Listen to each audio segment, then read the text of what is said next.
Hello everyone and welcome to the Navigating COVID-19 seminar, where we hope to give you advice on maintaining your practices, supporting your well-being and managing your finances. This webinar is being recorded and shall be available to view after the event should you wish to watch it again. My name is Natasha Shotunde and I'm a barrister at Garden Court Chambers and the chair of the Black Barristers Network. For those of you who may not know of us, the Black Barristers Network is an organisation created to promote the growth of black barristers through support, visibility and community outreach. We have a fantastic panel of speakers today who will be going through the issues we face and giving us tips on how to navigate this difficult time. They will each speak for approximately 10 minutes on the issues from their perspective. Please feel free to ask questions in the chat function below on your screens. And if you want to ask me a question anonymously, you can message me directly through the chat function by clicking on the drop-down menu next to the queue and selecting Natasha Shotunde. Please also keep yourselves muted so that we can see the speakers when they talk. Turning to our speakers, our first speaker is Nsugbe, a barrister with an international practice who, when he took silk at the age of 39, was described as a rising star of the Bar of England and Wales in the leading legal directories.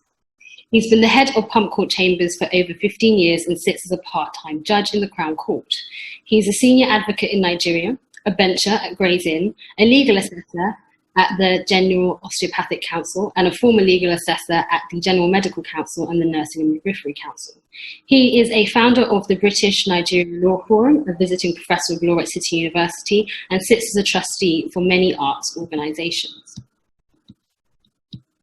Our second speaker is Colin Cook, Director of Clerking at Garden Court Chambers, who was shortlisted for Senior Clerk of the Year 2020 by the Legal 500. He oversees the practices of 182 barristers and 21 QCs at Garden Court and has the strategic responsibility for building and maintaining client relationships across all areas of practice. He joined Garden Court Chambers in 1980 and has been instrumental in its growth to become the largest chambers in London. He has been recognised in the Power List, which is an annual publication which profiles some of the United Kingdom's most influential people of African and Afro-Caribbean heritage. Our third speaker is Oluwapelumi Amanda Adeola, an award-winning partner and solicitor-advocate specialising in private family law at BHL Law in Darlington, County Durham. She's an advocate for diversity in the legal profession, especially in the region where she practices. She believes in mentoring the next generation of legal practitioners and hosts mentoring sessions, as well as showcasing the journeys of young lawyers through her #Meet the Young Lawyers series. Our final speaker is Tony Riezzo, an accountant at AFE Accountants who's worked in the industry for 20 years. He trained at Smith & Williamson and moved on to medium-sized practice dealing with day-to-day taxation needs of small and medium-sized businesses. He has worked with barristers and has also specialised in tax and accountancy for international TV and media, talent and creatives. He'll be running through the government financial schemes available to us during this time. And at the end, I will also touch on the Bar Benevolent Fund and other financial schemes run by the Inns to support barristers, pupils and also students during this pandemic. Turning to our first speaker, as barristers, we face a number of different challenges to our practices during this pandemic. Our first speaker, Oba, will discuss those challenges, his previous experience of relatively comparable situations, such as the last recession, and will give us advice on how to maintain our practices now and in the future. Over to you, Oba. Thank you, Natasha. Good evening, everyone. I hope you can hear me.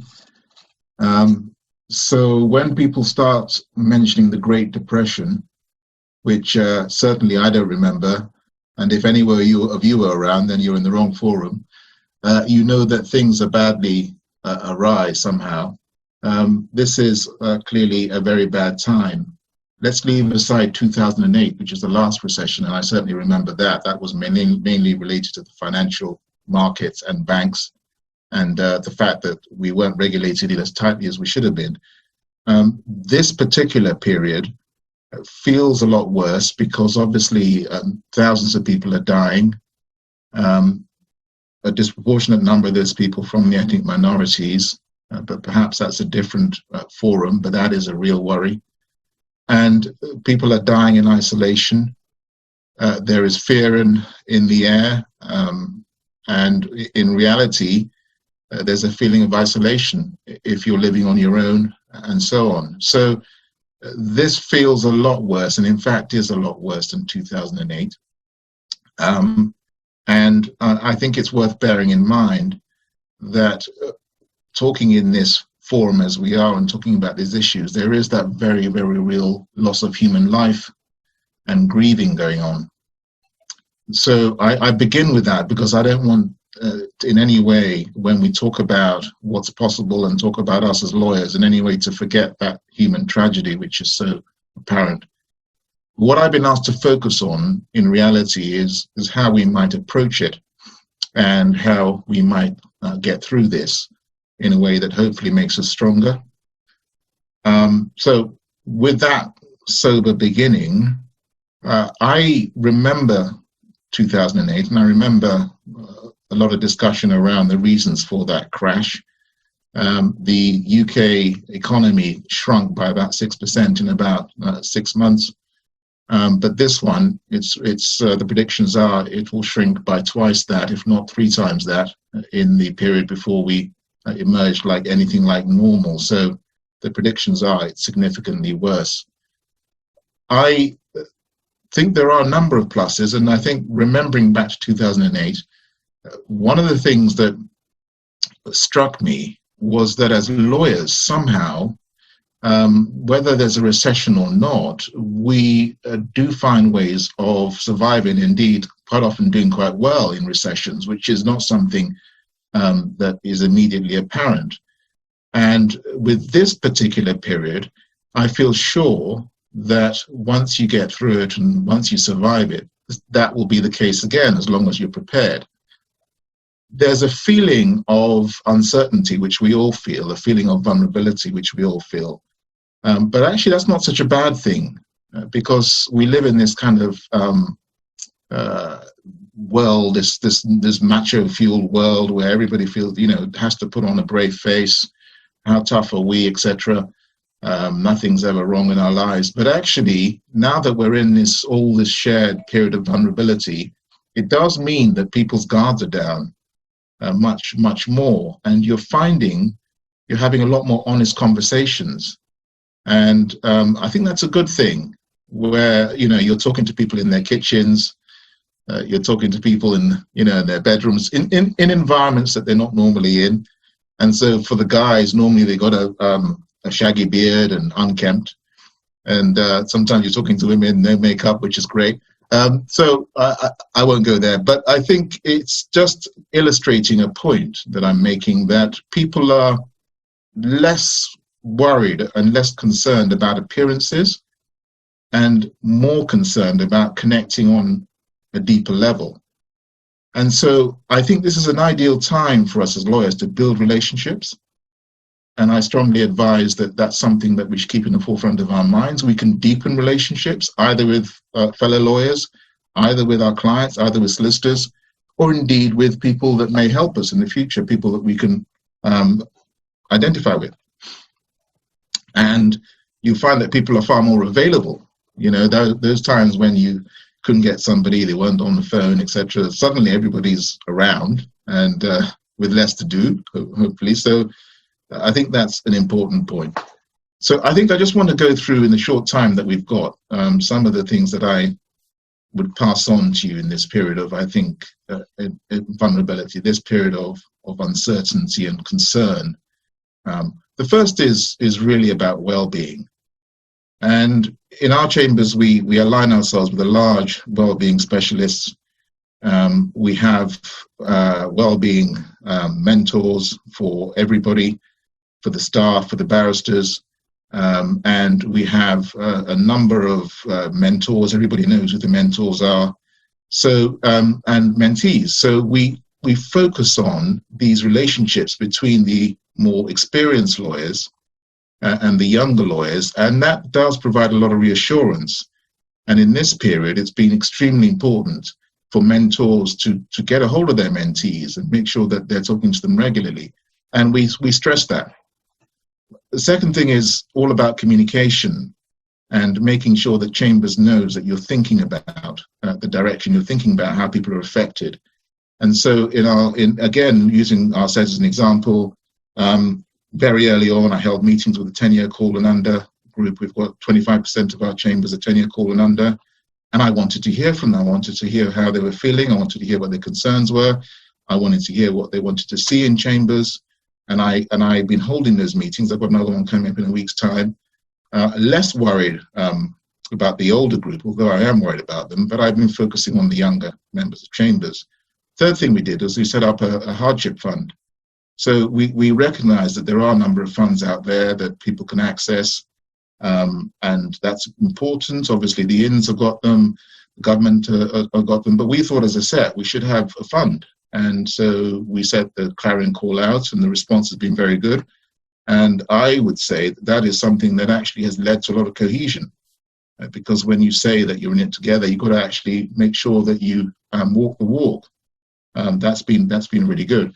So stepping back from what you can do to, I think, to kind of steady your situation and to improve your situation, perhaps, is look at your skill set. It's an ideal time now to make sure that you're going to be prepared for that time ahead when things begin to return to normal. So I've been encouraging all our lawyers in chambers to review their profiles, review them again, peer review, get somebody else to look at them, and make sure that their profiles are up to date.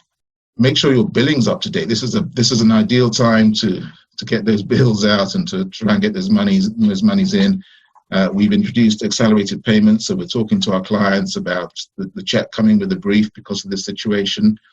We've talked about to a lot of institutions that we work for about that sort of situation where we're paying much earlier for bits of work rather than waiting to the end, just to make sure that the cash flow is going. Clusters of activity which are useful, productive, constructive, such as the Black Barristers Network, such as the Young Lawyers, such as the Lawyer magazine, such as Black Solicitors Network. There are lots of them out there, and also business groups, where I'm not just talking about clusters of activity where there's just nothing really happening, or you go there and it's a little bit of a, heard this all before. I'm talking about effective clusters of activity where you can get informed and encouraged and supported. And they are out there, and it's certainly worth finding them. It's very important to stay abreast of developments. I mean, it feels like a guidance comes out one day and by the next day it's out of date and there's another one. And so it is a bit tiring, but it is important to stay on top of the guidance coming out, whether it's a court protocol, whether it's a government guidance or so on. There are lots of them. What we've done in chambers, we've established a guidance hub on our website, so the barristers can just go in. It's updated every day. Go in and find everything they want in terms of the guidance that's coming out. If you don't have a career plan, it's a very good time to get one. If you do have a career plan, it's a very good time to update it. I'm talking about really just thinking through where you want to be, how you're going to get there, thinking through who might be able to help you get there, thinking through what you really enjoy, refining what your good points are, your strengths. Have a think about who may be able to mentor you or support you, and vice versa. What can you do? And look at the depth of those relationships. It's so important. Make use of free advice. I've joined some webinars. The last one I think was done by PR consultants, and at the end they were offering free advice on PR issues. So I joined that, and I had a one-on-one session with somebody who took me through the beauties of LinkedIn and things like that. So there really is a lot of free advice out there, and people are actually in a very generous mood because they recognize that everyone's suffering in this situation. Learn new skills, absolutely key to your futures. We're in a profession where you're always in the shop window. You have to be on top of your game every time. Each case is a new one, each case is different. And now we're moving into remote hearings. It's a new skill. I've done 2 now, One was an arbitration, thinking that they were more or less the same thing, just go in there, but they're not. They're very different to the live hearings, and there's a new skill to learn. So all about creating your e-bundles, making sure you know how to paginate them, making sure you know how to refer the panel to those things, all those things that I assumed on my feet, you can just point to. I literally had to learn to do that right, and I found that it actually took a lot more time. The advocacy was slower. I couldn't really read the tribunal because you can't see them very well. So you kind of have to pick up on those things. So when I talk about learning these new skills, it's so important. Where you get opportunities coming your way, where there are challenges coming your way, take them. Even if you think you might be slightly out of your depth, it is worth taking opportunities and making sure that you work hard to be ready for them. Because in due course, and I'm talking about taking opportunities that demonstrate your competencies, in due course, if you're looking to progress in our career, in our profession, examples are what people ask for now. Examples of where you've demonstrated or shown competence are what people ask for now. So the key for me is where opportunity comes, even if I feel that I may be stretching myself, I often take them. I'll give you one example. Sitting at my desk, I remember about 12, 15 years ago, got a letter from, at that time, the presiding judge of England and Wales. I thought I was very young and experienced, just saying, look, I would like you to come and train young judges on issues of equal opportunities and diversity and racism. We want you to come and give lectures to recorders. And I knew that was a poison chalice. I knew that could be problematic. But I knew that I had to say yes to it. I knew I had to get up to speed to it. And I took that challenge. And I hope that I was able to live up to what they were expecting. Communication. Don't assume people know what you're thinking. Don't assume people know what you want. Sometimes you just really have to talk to them and tell them and put away any feeling of inhibition or pride. You have to talk to people and tell them what's on your mind. And it's not easy for a lot of us because we are, obviously there's a sense of we don't want to burden people. Our problems are our problems.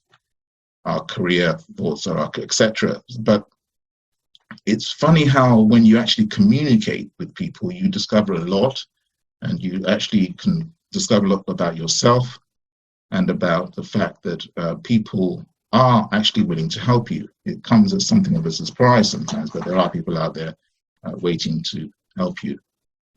So I just want to end with a couple of points. I know that there is a great emphasis these days on social media and the importance of selling yourself and so on, and Twitter. Obviously, that's key. It's good to be social media savvy. I mean, I certainly am not. But it does come, I think, with an element of caution. Obviously, for example, if you're somebody who likes to go on Twitter, you need to make sure that you're aware of the guidelines, and you need to make sure you don't run into trouble. What I would say most of all, and to end with, is that I think the virtual period, the virtual world is a good thing. I don't think there's any turning back. But I do think we shouldn't overdo the idea of all going online and all, going on virtual hearings, etc. Because actually, by nature, as people, we thrive on engagement. We thrive on being together. We thrive on supporting each other. And once you're online, it's not the same.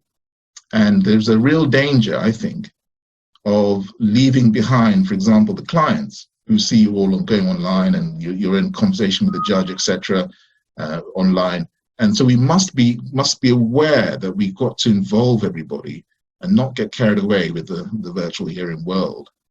There is a live world out there that we mustn't lose. End by saying good luck, everybody. Of course, we're going to be here to answer questions in due course, but it's good to see you all. Thank you very much for that, Oba. Speaking of mentoring, the Black Barristers Network recognised the importance of it, and some of you guys responded to our email about mentoring earlier in the year, either becoming a mentor or becoming a mentee. We will be reaching out to you soon via email about that, hoping to pair people up. If anyone else is interested in becoming a mentor or wants to be mentored, then please do send us an email at info@blackbarristersnetwork.org.uk. As controllers of our diaries and supporters of our careers, clerks have a wealth of information about the difficulties of our practices during this pandemic. Next up, we have Colin, who will discuss the challenges we face from a clerking perspective, his previous experience of relatively comparable situations, such as the last recession, and he will give us advice on how we can market ourselves and work with our clerks to maintain our practices during this time. Over to you, Colin. Hello, everybody. I hope you're all very well and your families are well also. I've been mulling over this for a day or so in terms of what to say to you all.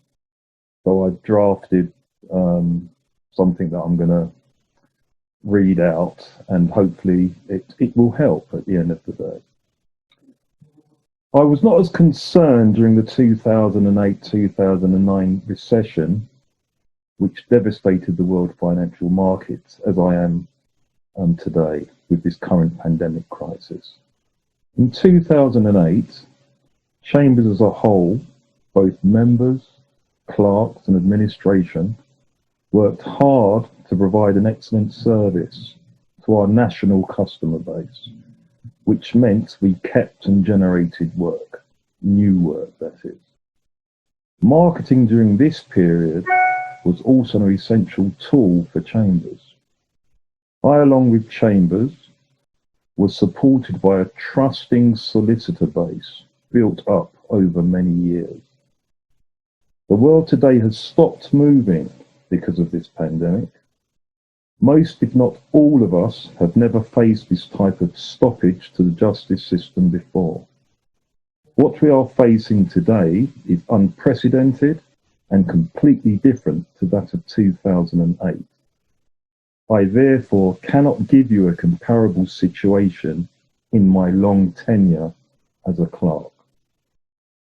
To navigate away through this crisis, we have to be resilient and use every resource at our disposal. You will have to manage your practices the best you can and possibly look at diversification if your chambers have a multi-discipline. This current crisis hopefully will not go on forever, so get ready, it will be busy. And when work gets back to some form of normal for the profession, we're going to have to start running into at a quicker pace. Consider your personal business strategy and think of different opportunities to generate work. Numerous chambers and individuals undertake direct access work. You will have to complete public access training before you can register with the Bar Council. If you are less than 3 years cool, you will have to nominate a qualified public access person who can supervise you. There is a cost for this training, and the cost differs dependent on the provider. The course can also be done online. There are practical things you can do during this lockdown.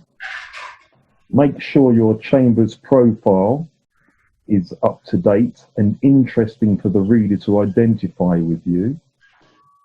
This could be a solicitor or potential new client.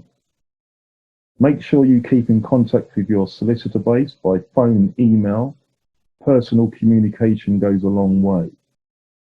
Make sure you are compatible or contactable day and night, because you never know what new opportunities may arise. Make sure you keep your clerks up to date with regards to your practice and any other specialist area of law you can want to accommodate during this period. It is important that you are heard and seen so as to stay in people's minds. Every opportunity to market yourself is important. Let's take a look at webinars.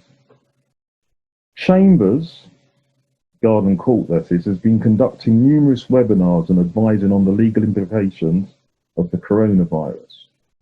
The key message is that we are here to help.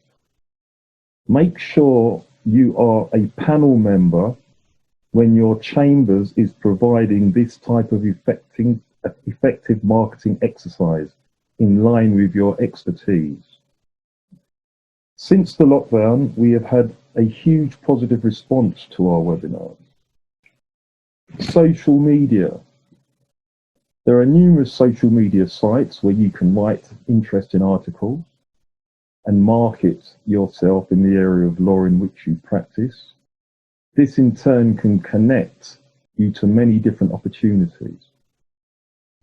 Websites. You can write blogs for chambers or on own websites, which is a great tool for self-marketing. It's a fantastic way to make new contacts. Legal press. Consider writing articles in the legal press. Now, writing directly to Clerking, this is a very difficult time for clerks. Solicitors are not generating the same level of work as they were before the lockdown. The courts are generally empty because of this. I am in touch with my solicitor base continuously, as are my colleague clerks. Work is being generated, but it is slow and future-based. It is important that you are in regular communication with your clerks. We are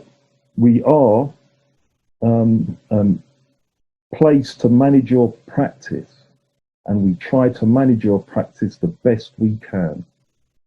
Let the clerks know your availability and the courts you are willing to attend. Marketing. Every day is a marketing opportunity. When you are on the phone or in court, you are marketing yourself. Be personable and get to know your instructing solicitors. It is essential that you be yourself at all times and not somebody else. People see through a facade. Successful barristers are always on top of their work. When your instructing solicitor receives your high quality work, you will always have return custom. Hard work brings benefits and good results. Be responsive. Trust is paramount in this game. And when there is trust with those who instruct you, long-lasting relationships and friendships will be formed. Involve yourself in chambers' day-to-day business. Become a committee member. This will enhance your profile in chambers. Involving yourself in your community will also bring benefits. It has for me over many, many years. Get in touch with old acquaintances who are in the profession. This is a time to be resilient. We are all familiar with the word resilient because we and our families have had to be resilient. Have the desire and strength to achieve a path through this crisis. It will not go on forever. You will not go unnoticed, which will undoubtedly be good for your future practice and prospect. Hopefully what I've just said, which are my personal thoughts, will be of some assistance in helping you get through this difficult time. Thanks for listening. Thank you for that, Colin. That was really, really helpful. So, it's not just us at the bar who are facing difficulties in the legal profession.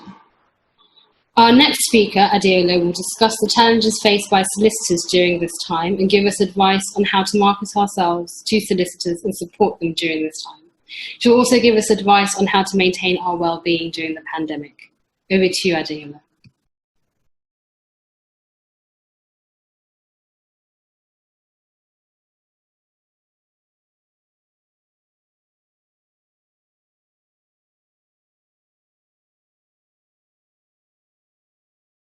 Adeola, can you hear me? Oh, yes, I can. Yes, I can. Hi, everybody. Thank you so much for having me. I think Natasha reached out to me after I posted something on LinkedIn. I was having a moment that morning, and I kind of felt that as lawyers, we're sort of conditioned to be brave-faced and strong, and we can do anything. And it's hard for you to actually see us saying that we are having a difficult time. And I think that morning I was struggling really badly, and I needed to get something out there. So anybody else who was also struggling could understand that they could also be able to say, yes, I am struggling, and not hide it. And I think that was the key to you getting in contact with me to be involved in this, and I'm grateful for that. As solicitors at the moment, we're all, well, just like every other lawyer, we're all changing and adapting to the new normal for us, which is to work from home. I have 2 young children, an 8-year-old and a 3-year-old, and it's difficult at better times to try and get things done, let alone being at home for the entire day, trying to homeschool as well as work. I think a lot of solicitors are also in the same boat, and they're all trying to juggle everything, and it is difficult, but we are doing our best, because there's nothing else you can do. You can't complain. You've just got to make do and, you know, deal with the hand that life has dealt you, really. Cases for me, I deal with private family work, so I do divorce, finance, and private law children. Work is still coming in, but not as steady on as it used to. But rather than worry about it, that the influx of work isn't as it used to be, I know, just like Oba said, you have to get yourself prepared for what's going to come at the end of this. So we have a lot of cases involving domestic abuse at the moment, which is on the rise, and my colleagues are doing that. So they're extremely busy in that area. And we've been fortunate to be involved with quite a number of barristers who have been there to help out very quickly, because with the level of work and urgent applications needing to be done, although you're doing them virtually, you can't do, 5 hearings at the same time. You've got to involve other people. So my colleagues have still been instructing barristers in that respect. I was having a chat with a few friends who are barristers about what they can be doing to support us at this time. And just like Colin said, and everybody else has said, getting webinars done for lawyers to get involved in is one thing. It makes us remember you and what you've provided to us. So there's a lot of webinars happening at the moment, which people are getting involved in, and that's a way to get your name out there. Also, like Colin said, be in touch with the solicitors. So a lot of the clerks that I work with, they drop me a line every now and again. How is it going? This is what we're doing now. This is what Chambers is doing now. It makes me remember what they're doing. And what most chambers have done is adapted their work to remind us that we can still instruct them. Because what you're finding is a lot of us, like me, do my own advocacy myself, unless if it's a hearing that's listed for a day or anything like that, then, or if it's, something that has a significant issue of law involved in it, then I will get counsel involved.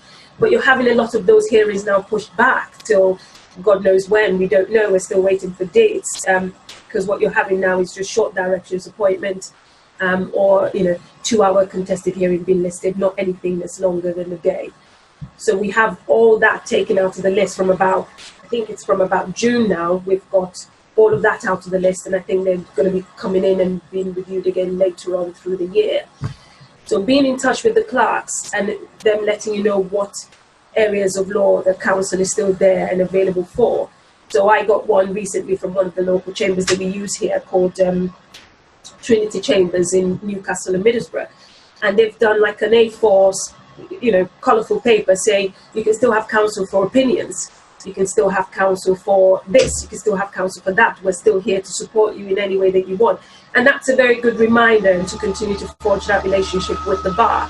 Because even though the work isn't steady, when we do get busy, it will go back to how it used to be. Well, not properly, but we will go back to that sense where we have that good camaraderie. again, like Colin said, you instruct people you trust. I've had people that have been instructing since I was a paralegal that I still have not just gone on to be the barrister that I will go to for certain cases, but they've also sort of become an extension of my family since I moved to the Northeast. And it's incredible how those relationships are formed without you realizing it. If I give you work and you don't give me your attendance note for 2 weeks, I'm certainly not going to be giving you work again, because I want to know what happened so I can advise my client and know what next we're supposed to do. But if you're that barrister that I give you work, I accept that you're busy and that you have other matters to do, but you let me know, even if you can't get the notes to me, what needs to be done urgently and key dates, then you will continue to get that work, because that's what I always remember. It's funny, that's what I always remember. Oh, they let me have the notes very quickly, so therefore I'm going to use them again. Or they, you know, again, fee notes and things like that, you've got to get that sent out to us quite quickly. We are doing our best to farm out work as much as we can, but, you know, just like Colin said, work is going down. As solicitor practices, we also have to think about income coming in and overheads, and if you can reduce that by doing the work yourself, if it's just a directions appointment, then you're having us do that. But keep your name on our lips, as we say, by providing opportunities for us to learn from you, a telephone call randomly. I have barristers just email me to say, how are you doing? You know, how is work for you during the pandemic and things like that. I don't see it as them fishing for work. I see them as genuinely caring about how I'm doing, and I will remember that. So just don't ignore the solicitors that give you work at this moment in time. Check on them, because everybody is struggling as well. In terms of well-being, it's a very difficult one. I think we all have our moments, and it's okay for you to have that moment where you want to tear your hair out and, you know, go crazy. I think at the point when I had posted that particular post on LinkedIn, my father was in hospital, and a few days later he passed. And that was difficult for me, and I didn't know how to deal with that, but I had to come back to work, because that was what I knew would keep me from, I don't know, being engulfed by grief, because everything around this situation is so powerful. Like Oba said, it's affecting our community a lot. There's so many facets to it, and just sitting there and letting it take over you and consume you will take away from you what you should be doing and where you should be. And that was the way that I could deal with it. Take a few days off to say goodbye to my dad, and then come back to work and do that which he actually loved seeing me do, which is to be a lawyer. Because I think that was the proudest moment. I think, Oba, you know this, my dad is Nigerian. He tells everybody, he doesn't say my name. He says, my daughter, she's a lawyer. He doesn't say my name. And I have to always say, I do have a name, you know, Dad. But that's a thing. And for me, that I held on to that in terms of coming back to work to be able to keep his memory alive. But I also had to remember that I need to look after myself, because if I burn out, I've got 2 kids that are relying on me. I've got clients who are relying on me, because this is also the toughest time for them. You have people fighting over seeing their kids. You have people fighting over different sorts of things. And you have to be there emotionally as well to be able to support those people. But it's important to know when it's time for you to take a minute. And that was always my struggle. I never knew when to say, this is it. And you need to give yourself that break. Cut the line and just say, right, this is me now. I'm done now. I work from 8:30 to 4:30. But generally, I would not stop at 4:30. I would carry on. Oh, let me just finish this. Let me just finish this. And it just occurred to me, if you keep doing that, your work will never end, and you will find yourself having that cycle where you're not actually having a minute to break. And I now make a concerted effort to set an alarm for myself. And when 4:30 goes off, well, I'm done. Goodbye. I'm logging out. And that's what you need to do. You've got to always look after yourself. I think they say this, that if anything happens to you, your employers will replace you. And that's very deep if you're thinking about it.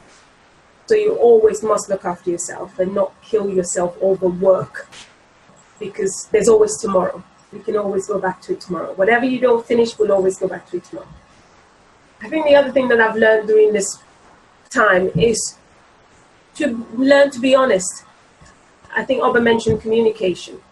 And if people don't know how you're feeling, unfortunately, they can't help you. So you've got to be able to voice out how you feel. I remember doing a case, I think just a few days after my dad passed, and the judge asked me to file the draft order by 4 p.m. the next day. And I said, for the first time ever in my career, I said, unfortunately, I can't, ma'am. Because I was going to push myself to do it. But then I thought, well, actually, I can't. So I need to be honest. And she said, why can't you? And I explained, well, unfortunately, I've just had a bereavement and I'm on bereavement leave now. And she was absolutely amazed. She said, don't worry, I'll draft the order. I will draft it. And that, to me, says all I had to do was speak. If I pushed myself to draft that order and I drafted a whole lot of rubbish and sent it to her, then I would have let myself down, because that's not me, because I pride myself in doing, well, I try to do a good job all the time. And I didn't want that to be that perception that judge has of me. So it is important to speak to people, to say how you feel, talk about what's bothering you, and take a minute for yourself. It's a difficult time for everybody, and everybody is going through it. Check on each other, for God's sake. That's the thing. And I say this a lot with young lawyers and my mentees. It's not a rat race. You're not, well, it is, but you're not competing against each other. We all have separate skills to bring to the table. Checking on each other isn't going to take anything away from you. Just make sure the other person is okay. They may not tell you that they're not okay. It may just take that phone call or that text message to say, how are you? To have that person say, well, actually, I'm not great. And if they tell you how they feel, that may be the relief that they need. So, key takeaway from this is always speak out. Try and look after yourself. With the bar, you need to do as much as you can by keeping in touch with us, doing webinars, seminars, coffees. I have, what do they call it, virtual coffees with some of my barrister friends, where we just go on Zoom and we're sipping coffee and just having just to chat generally about life and work. And that is important. You forge those relationships. And once this is over, like I said, the work will start to build up again. You will need counsel again. Counsel will need you again. So keep the communication and the relationship open. So thank you for inviting me. That's it. Thank you so much for that, Amanda.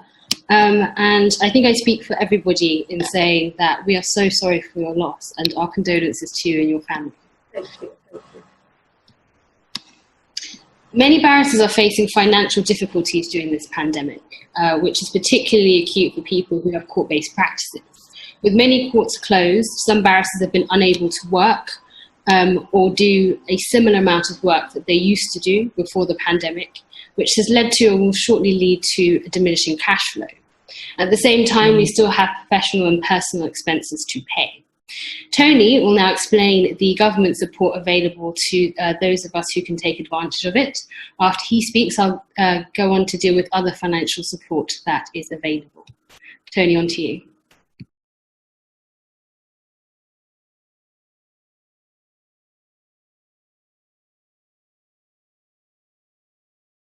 Oh, thank you, Natasha, and hi, everybody. I don't come from, obviously, a legal background, more of an accountancy background, so this is the dry part of the webinar, but thank you so much for inviting me. I just thought I'd go through some of the options and schemes available that HMRC have released over the last month, 2 months, which my clients in particular from all walks of life have found very, very useful, especially the furloughing scheme, which is the employee retention scheme. If I go through that list, if you've all got a copy of that list, I could go through some of the other options, because assuming that some of you guys are like self-employed or one-man band limited companies, you may not have employees, you may not qualify for the retention scheme. So I just wanted to go through some of the schemes that might be available to you and your business. So the first two there that I've written is the bounce back loans that was released this week, and the second one, which is the Corona Business Interruption Loan Scheme, which came out in March. And that was basically the first scheme where basically the government was going to back any loan that any lender would give to you for up to 80%. And then you had to fulfill a criteria, you had to provide business accounts, cash flows, etc. And then some lenders may or may not lend you some cash, and that's up to £5 million. The problem with this scheme was that it was only 80% backed by the government, and therefore lending was stagnant, it was bottlenecked, and as you can imagine, the banks really didn't want to lend money because the risk of the 20% was there. So that led to the bounce back loan scheme that was released this week, which is a bit much more friendlier scheme in terms of the lenders, the lendees, and HMRC, because it's 100% backed by HMRC. So we've seen a lot of borrowings being released, even the last 2 days it was released, because HMRC are backing it 100%. So the red tape is a lot more easier to get loans and the flow into your business. So in terms of some of my clients, we have retail, we have professional service clients, and what's happening at the moment, they've got lots and lots of cash. And I say that flippantly, but they've got cash because of aged debtors. That eventually is going to run out. So what we're suggesting to our clients is, in the next 2-3 months, where's your cash coming from? And I can't speak for your industry, but I imagine it's going to dry up pretty quickly. So what we're advising is to try and get as much cash flow on your side as possible. So we would definitely advise you to go and try and get the bounce back loans, because they're a lot easier to get, and try and store up the cash. We're talking to our clients every day, and some of the speakers there have hit the nail on the head there, I think, from my point of view, is in constant contact with your clients. That's what we are doing with ours. We're saying, have you applied for this loan? Have you applied for overdraft holiday, a mortgage holiday, etc., etc.? Because eventually the cash will run out for everybody. So that's what we're advising our clients to do. So hopefully that when the cash flows, that when it becomes more difficult, we're expecting this to be September and October time, that there's enough cash in the bank to facilitate existing expenses like contractual rents that you can't remove, mobile phone bills, light, heat, etc., etc. You would know about those bills more than I would do. So that's just one thing that we're advising our clients to do from the loan point of view. I'm not sure if you've got employees, but if you have, the job retention scheme is an excellent scheme, which was extended today by the Chancellor to the end of October. So basically, you're able to claim 80% of your staff's wages, PAYE and NIC. That still needs to be paid, but you're able to claim up to 80%. So if that's relevant to you, and that applies for anybody that was on the payroll scheme from the end of February, or where you submitted an RTI form on the 19th of March. And if you want further detail on that, I can advise on that. If you have a nanny scheme, that's a payroll scheme. So if any of you have got nanny or home help that you run a payroll scheme for, that's also applicable. So that's something definitely that's worth looking into. The scheme's been extended to the end of October, so that gives you the security of, whilst we're phasing back employees going back to the workplace, then that scheme's still available to people, etc. But we suspect, instead of it being 80%, it'll drop down to the 60% from July onwards. So devil's in the detail. That's probably going to get released later this week, so more information as and when it's received. If you have a premises where you pay business rates or a reduced rate, you can apply for the business grant scheme, which is up to £10,000, can be up to £50,000 depending on your rateable value. So that's worthwhile. I'm not sure if any of you have a retail type premises, or whether you work from home or chambers, whether there's rateable values there. So that might not be applicable to you, but a worthwhile grant nonetheless. Moving on to hard cash. So some of you guys will be self-employed. You'll have second payments on account payable in July, and you'll also have VAT payments coming up. So you could delay your self-assessment tax bill, which is probably due 31st of July, to the 31st of Jan next year, and that's an automatic relief. So if you've got a large bill, which a lot of you will have because you're self-employed and you normally have a lag in tax payments, then that's an automatic and very valuable tool we find where you could delay the taxes.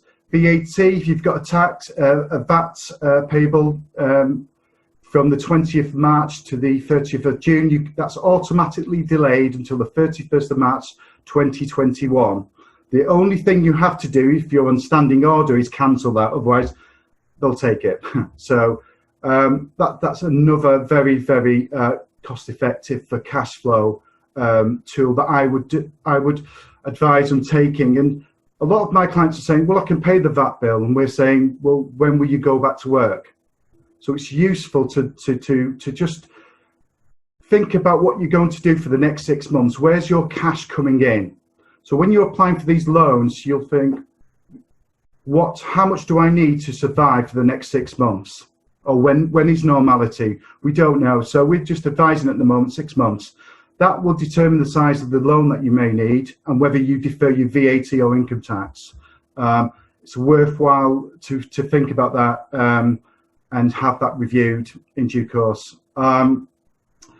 Released tomorrow is the self-employment income scheme, support scheme, which is very similar to the job retention scheme in that if you've earned up to £50,000 averaged over the last 3 tax years, you're able to claim up to £2,000 per month over the next 3 months, similar to the job retention scheme, or 80%, whichever's the lowest, which can't exceed 2,500. That's worth looking into. Again, I would imagine some of you would have far exceeded the £50,000, so that may not be a relevant option for you. HMRC have said they will write to you, but we're only finding that a limited amount of clients have been written to so far. It goes live tomorrow, hopefully sometime this week. We'll know further whether that will work or if it won't work, etc., and how successful that is. And just to summarise it, because it's a very dry subject and it's all about money, even if it's VAT or if it's income tax, if you're having problem with PAYE, if you're having problem with any other form of taxation to do with HMRC, the business support line is always there, and we're advising our clients to inform us so we can help them, and payment plans are available. So if you've got historical VAT, which is outside the 20th of March or the 30th of June payable, then I would always phone up HMRC and say, I'm having difficulties, please help me, because that's what they're there for. Because at the end of the day, all of these schemes in place, in my opinion, is just repaying the tax that we've already paid anyway. And sure enough, next year the income tax rates are going to go up because somebody's got to pay for this. So use all tools available to you. You could speak to us if you need some advice. We're speaking to all of our clients, making sure that they're aware of all the available reliefs, tax breaks available to them, and just stay in contact, because the bounce back loan scheme was released 2 days ago. The job retention was changed today. Tomorrow there'll be another thing because there's lobbying. There's loads of people lobbying the government because the 50,000 self-employment scheme may be a bit too low, especially in London. I'm not sure if £50,000 with 2 children makes you an affluent person. But there's lots of lobby groups going on there, so it's ever changing. And I would just think about where you're going to be for the next 6 months, and your industry better than yourself, and just think, will I pick up work? Will I not pick up work? Do I need to get this loan scheme? And I'd rather apply for the loan now to have the cash flow, to be proof ready for the future, just in case that nobody knows what this pandemic's how it's going to result, whether we're going to go back fully, whether we're going to go back part-time, whether we have to work from home. Until we do, I would just try and get the cash flow into your bank account, and then just, along with your accountant, just do a review and see where you need to be, almost like a mini business plan over the next 6 months and even a year. just to see when you will run out of money, or whether you will or whether you won't. If there are any questions, I think I've covered most things. There's lots of devil in the detail here, so everybody's circumstances are different. Happy to discuss circumstances, but I think I've covered the majority of what's available there for the self-employed and owner-managed business. But if nothing's been, if you need more clarity, I'm more than happy to help. Thank you very much. Thank you for that, Tony. That was really, really helpful. I'm just very, very quickly going to mention the Bar Benevolent Fund and also the support that the Inns are providing. The Bar Benevolent Association is a charity which provides assistance to past and present practicing barristers in England and Wales. They have launched a COVID-19 emergency appeal with the Inns of Court to provide financial assistance to barristers who have held a brief. This may be something that can apply to some of you who cannot access the other schemes, such as the self-employed income support scheme. If you are in need of financial assistance, you can apply to the Bar Benevolent Association for funding. Equally, if you're not doing so badly during this period of time and would like to donate to the fund, then you can do so. All of the details of that are on their websites. Equally, each of the Inns are also proven out hardship funds designed primarily for pupils and junior barristers who are unable to access the government assistance for the self-employed, or the Bar Benevolent Fund, for example, if they've not held a brief. Most, if not all, of the hardship funds also support students and individuals who have had an offer for pupillage, which has been deferred or terminated due to COVID-19. For more information, go onto your own Inn's website, on which they all have application forms. I checked this afternoon, and you can download them and complete those. Another helpful resource is the Bar Council website, which has summaries of all of the financial support, including the government schemes, which are available to barristers on their websites in the COVID-19 section. So now we're coming to the questions part of the seminar, and the first question that we have is from Sally Penny. The question is now a good time to think about applications, for example, for Silk, Recorder, CPS, upgrades, Attorney General? Perhaps maybe if Colin could start off with that, and then I'll move on to Oba to see if he has anything else to add to the answer. Oh, is it a good time to apply for Silk? It's always a good time to apply for Silk because it's about ambition and desire to succeed, and I would always promote that. So I would never ever say to junior counsel not to apply, but I think you've got to look inwardly at your own practice, how your junior practice was. Were you very busy? Were you at the top of the pile, etc.? Because there is an oversupply of silks. There's many silks available to take instructions, and it's melee out there, and there's a lot of people cutting each other's throats for the new piece of work, but yes, very much so. It's always a good time to apply for Silk. Do you have anything to add to that? Yeah, I think obviously it's something that you need to discuss very carefully with possibly the silks around you, particularly with your clerks. I agree with Colin that it is a sign of ambition, and I think on the face of it, it's a welcome sign. What I would say is that certainly now is a good time to familiarize yourself with the process. It's a good time to have a look at the forms. Make sure that if you are going to apply, you actually give yourself time to do the best you can and put your best foot forward, because the form itself can take a couple of days if you're doing it properly. If you have those kind of ambitions, you need to kind of, I think, make sure that you come on the runway quite early. So you've got to, I think, collect examples, information, cases, make short notes about why a case has been important. If you get a good remark from the judge, make a note of it. I think you really need to prepare for this kind of thing. And then I think you need to make sure that you take stock and ask around, because as Colin says, it's actually a very competitive period, and there is an oversupply of silks probably in every area. So if you're risk averse, have a think about that as well. Thank you for that, Oba. The next question is from Mike Etienne. The lawyer has recently reported that as much as 81% of the bar could fold as a result of the pandemic. What did the panel make of that prediction? How did they think the bar might adapt to anything like that attrition rate? Oba, perhaps if I could turn to you on that one first. It's a scary number. I think the prediction is probably a bit pessimistic.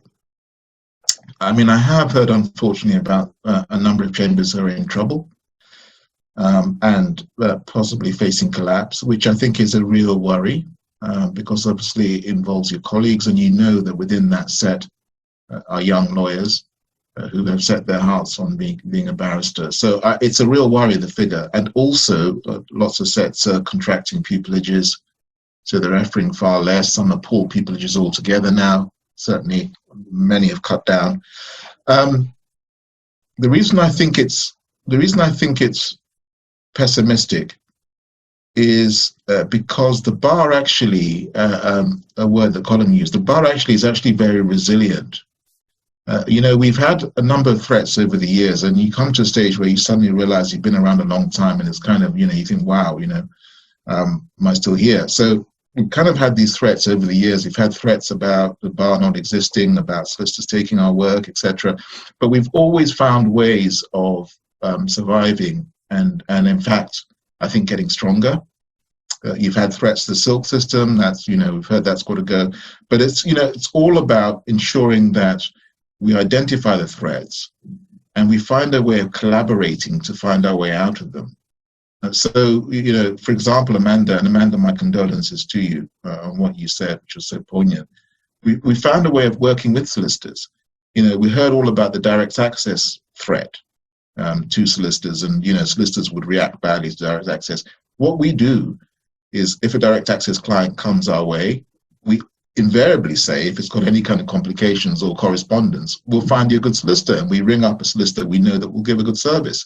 So the bar has found ways of surviving, and I'm confident that it will survive this. And I don't think we're going to see attrition rates of 80%, but I'm not being complacent about it.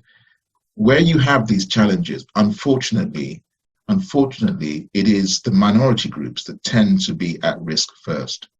And so I'm under no illusions about the dangers of attrition. And the response that I have is that you must be vigilant. You've got to look around you and spend time actually checking on people, looking to support them. And if they ask you for support, you've got to step up. Because that support or that advice or that piece of encouragement just might make the difference to a young lawyer who's thinking about packing it up. And they stay in the game another 2 months, 3 months, and then suddenly there's a turnaround when they could have left. So it's key to me to make sure that we're looking around, supporting those in the profession that are going to follow us, and making sure that you're sensitive to what issues are troubling them. You spend time with them, you spend time talking to them, you advise them on how they can improve their skills, you advise them on possible work streams, you advise them on possible diversification, because those 2 or 3 extra months will, you know, you suddenly find that things turn around. It's a little bit like that Killing Eve program, which I find so scary, because that woman kills anybody in sight. She just slits their throat. But the woman who is on her case that she tried to kill last time, I saw a program about her, the kind of psychiatrist detective. Saw a program about her, and she said, as an actress, she just stayed in the game. She was doing all these small roles. She was constantly doing it. Suddenly, she found herself in this role, but simply because she hung in there. So that kind of comes to me as an inspiration that, you know, just that extra bit where you could help somebody stay, you know, I think just may make the difference, because obviously we will come out of this. There may suddenly be a glut of work. Barristers will be needed, and, you know, we'll be running around with lists in our hands and so on. So I think all of those things are things that I would stress. Thanks for that, Oba. Colin, do you have anything to add to that?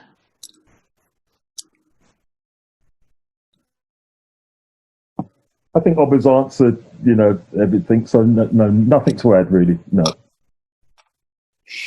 The next question is from Bio Randall. What advice can you give junior barristers in obtaining lead work with senior members, given the significant drop in the work at the junior end in many areas of practice? Colin, is this something that you might be able to help us with? Well, if I've got anything to do with it, and I've got a choice with those instructing solicitors, I sort of do it sequentially. So I'm not just going to, with me, it's all about equal treatment. But junior members of chambers, they can speak to their clerk, they can speak to members, they should get to familiarise themselves with the members' practice. And some members do, when they do have cases where the solicitor gives us the opportunity to pick, will ask me and ask the clerks, and who do you think? And I may suggest something, but at the end of the day, it's up to the silk who they want to lead. But with me, it's all about equal treatment and fairness. But it is a difficult question. The junior needs to be in a position to sort of generate silk work himself, whereby he or she can get a certificate, for example, for leading counsel. But it works both ways a little bit. But it's a difficult question to answer. Hope that helps. Thank you, Colin. Oba, do you have anything to add to that one?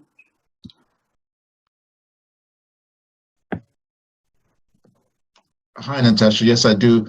Briefly, I think it's important for junior lawyers or lawyers at any stage to ensure that they make themselves available and offer themselves.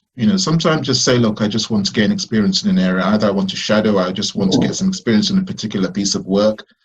Don't mind whether you pay me or not, prefer you to pay me, but so because I found that there are things that more senior lawyers can do. There are pieces of work that they can pass on, and there is experience that they can give.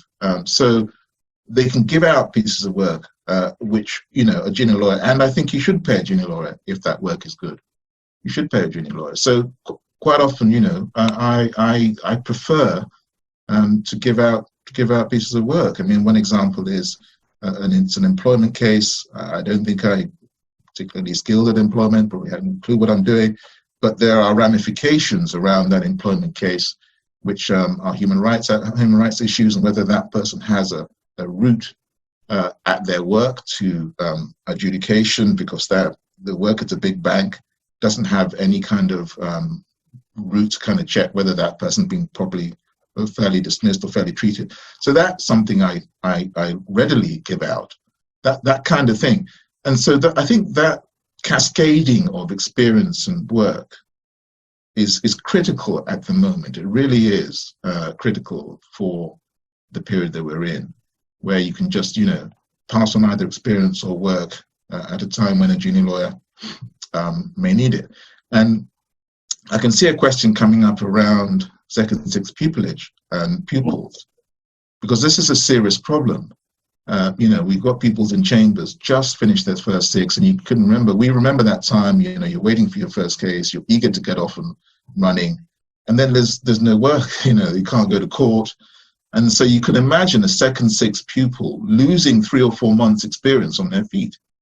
So how do you assess that person? How do you help that person? Fortunately, there are a number of schemes we've been able to direct our pupils to, where they can gain advocacy experience without going to court. And there are a number of things being run in chambers. We're running these sessions where we're testing our pupils, giving them experience in front of pretend judges that we pretend to be. So I just think the period we're in, and that idea of just being sensitive and alert to other people around you, and particularly the younger members, and how you can cascade experience down and support and work. It's critical at this time. It's never been more important, to be honest with you. Thank you very much for that, Oba. The next question actually comes from me, and it's directed at Amanda. How do you juggle children and other people or animals or anything else that you might have in your house and virtual hearings?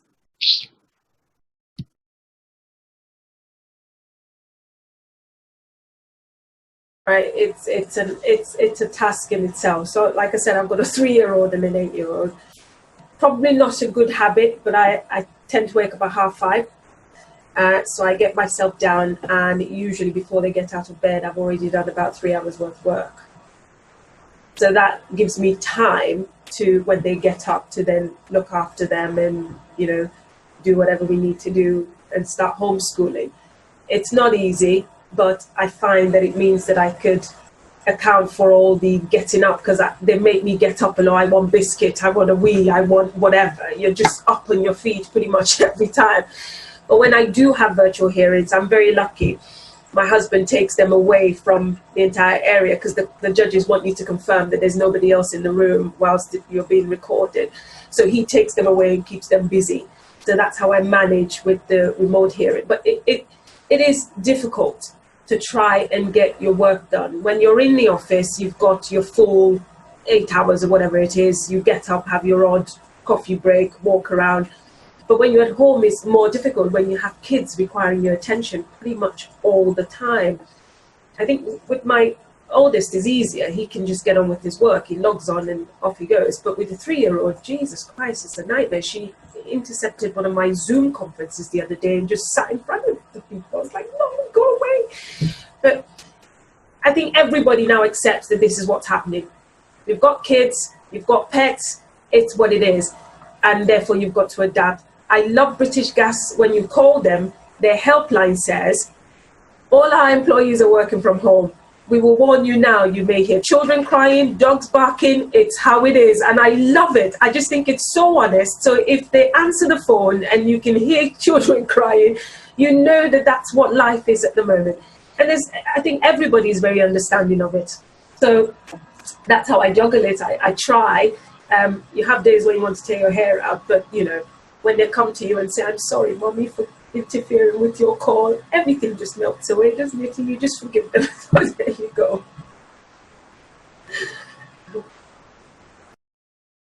Thank you so much for that, Amanda. We've got some questions coming up now on finances. The first one is from Bayer Randall. There are likely many barristers who already have existing loan commitments pre-lockdown. Would you, Tony, advise the bounce back scheme to assist in servicing existing debt? He stated here, I understand that the bounce back scheme is 0% interest / no fees for the first 12 months.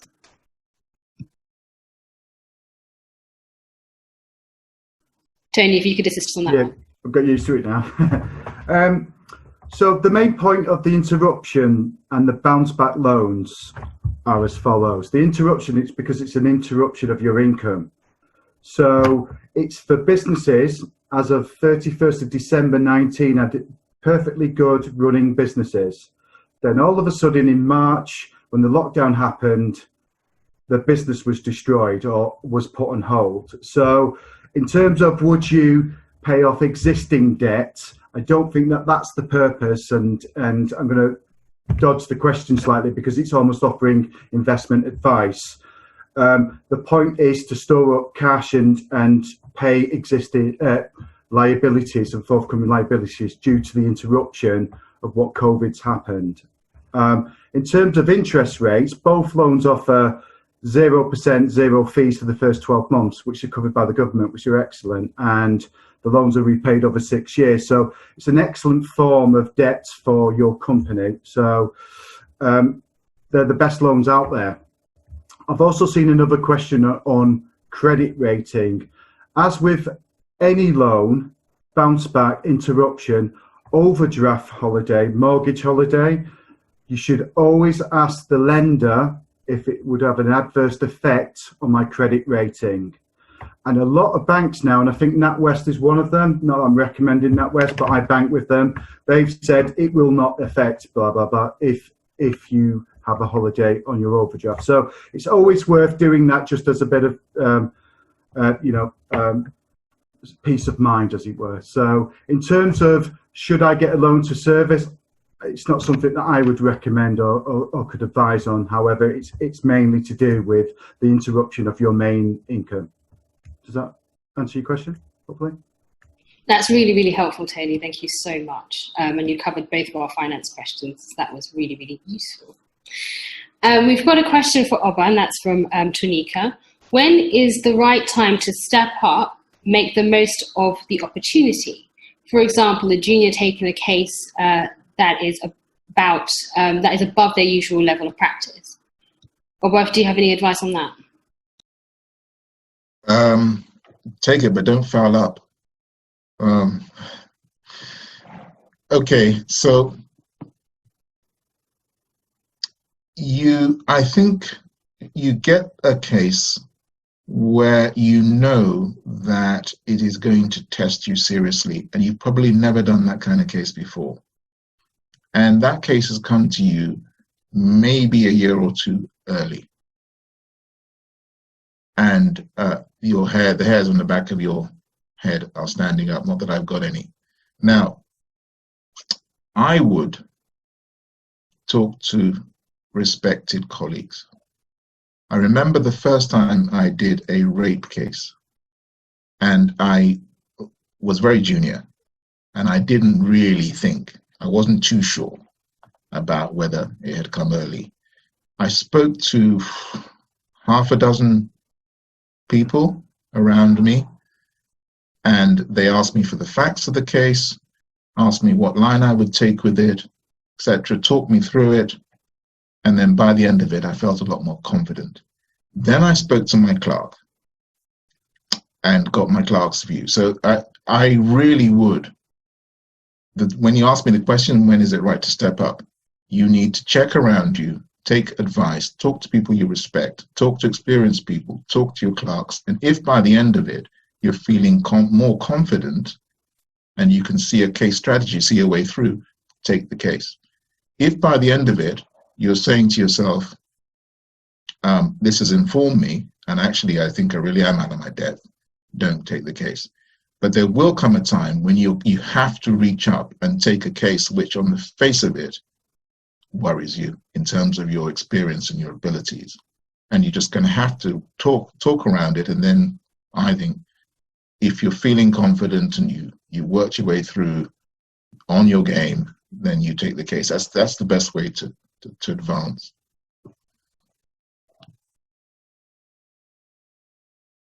Thank you so much for that, Oba. You'd also briefly touched upon the question from Joel, which was, do you have any specific recommendations for second six pupils hoping to start tenancy in October? Beyond trying to successfully complete pupillage, is there anything else we should be doing at the moment? Oba, is there anything else that you think second six pupils should be doing at the moment? Yeah, I do. Beyond just completing the pupillage, I think it's the Inns of Courts School of Advocacy, the new one anyway. I maybe get the complete term wrong.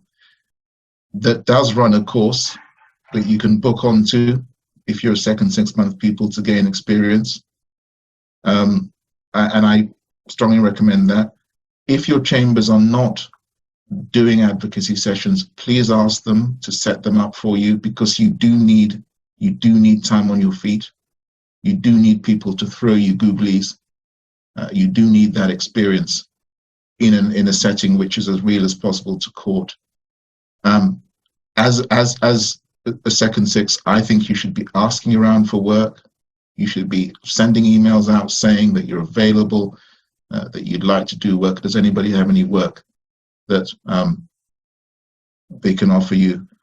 And also try and get I think somebody just sent me a message. Thank you very much for that. ICCA session, and the person said it's very valuable. That's the one I'm talking about. I think also, if you can get experience of cases, not necessarily with your people supervisor, obviously that's the first place to start, but there are other people doing work that will, I'm sure, gladly take you along or let you into what they're doing, so you gain experience. So even though I think it's a difficult time for Second Six pupils, I think there's a lot you can be doing to make the best of the situation. Thank you so much for that. We have another question from Mike Etienne, and it's for Amanda. How do you approach instructing junior barristers?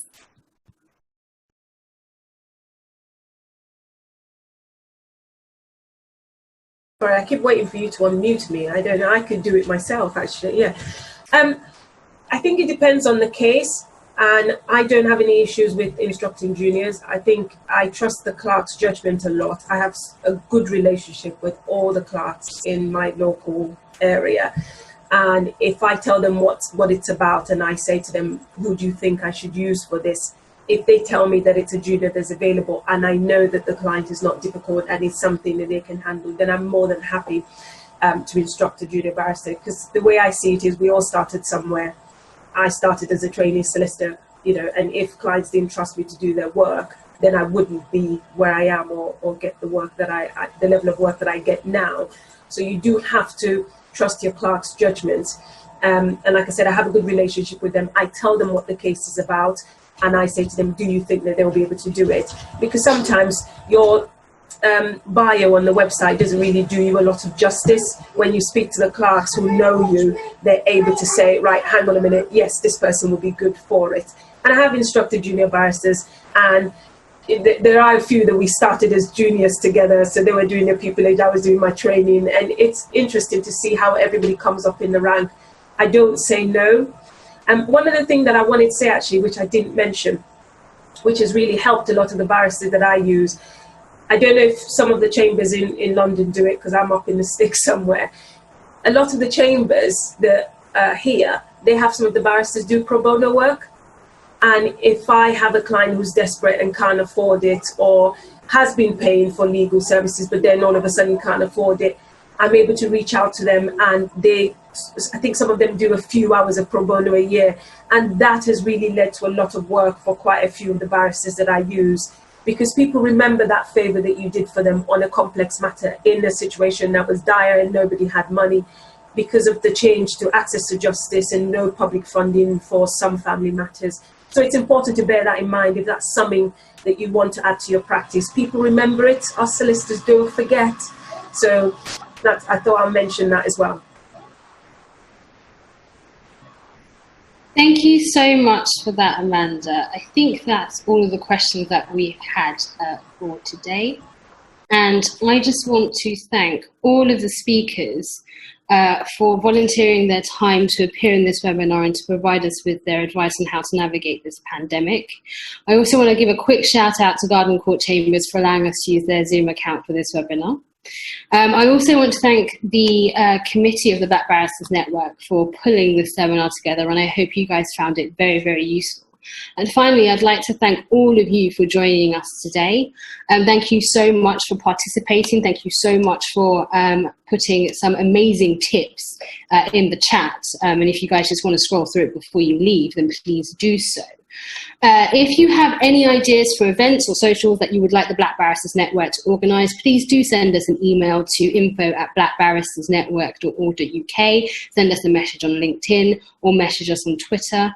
I wish you and your family the very, very best during this time, and I hope to see you all in person soon. Bye.